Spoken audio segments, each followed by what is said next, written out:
আজকে রান্না করব রামচুর মাছ। আমরা বলি চুটের ডাঁটি, কিন্তু ঢাকা বলে রামচুর মাছ।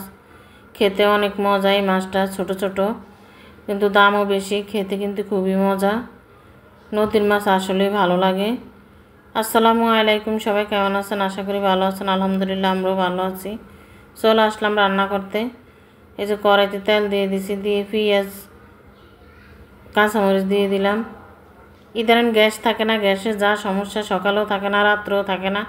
রান্না বান্না করতে খুবই সমস্যা হয়ে পড়ছে। এই অল্প অল্প গ্যাসে রান্না করব, রাত্রে যেন গ্যাস থাকে না। অল্প অল্প গ্যাসেই রান্না করতে হবে, কিছু করার নেই। এই যে এখানে রসুন দিয়ে দিছি, অনেকগুলো রসুন দিয়ে দিছি। টমেটো ছিল না বাসায়, এই জন্য টমেটো দিতে পারিনি, কিন্তু টমেটো দিয়ে রান্না করলে আরও বেশি ভালো লাগে খেতে। মাছটা নরম, মাঝে একটা কাঁটা থাকে, কাঁটাটাও অনেক নরম। আমার কাছে কোনো মাছই ভালো লাগে না। নদীর মাছগুলা, সাগরের মাছগুলা খেতে খুব ভালো লাগে। সবচেয়ে পছন্দের মাছ আছে ইলিশ মাছ, কিন্তু ইলিশ মাছ পাওয়া যায় না।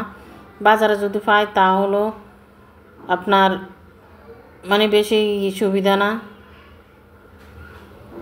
তাজা পাওয়া যায় না।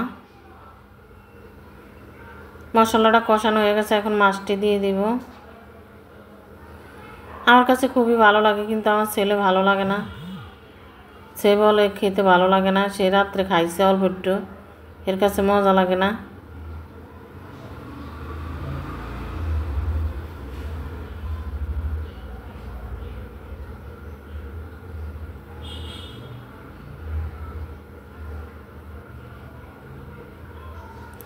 ভালোভাবে কষিয়ে নিব। চুলে একটু গরম পানি দিয়ে দিলাম।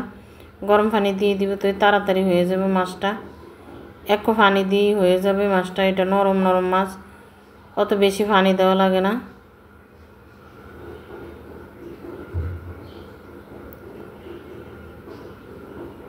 আমাদের দেশে ছোট ছোট মাছ দিয়ে তরকারি দিয়ে রান্না করে খেতে কি ভালো লাগে। গ্রাম অঞ্চলে আমরা তো তরকারি টরকারি দিই না, তারপরেও ঢাকা অত মজা লাগে না। গ্রামের মতো এত স্বাদ হয় না, তারপরেও আমার কাছে ভালো লাগে। এই যে কিছু বিলাতি ধনিয়া দিয়ে দিলাম। ধনিয়াগুলো আনছি ভর্তা বানানোর লেগে। মাছটা ফ্রাই হয়ে গেছে,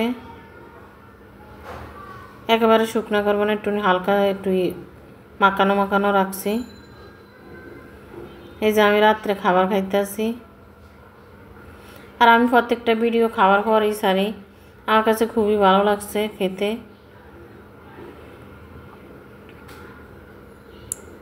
এই ভিডিওটা হচ্ছে কালকে রাত্রের, আজকে ছাড়লাম।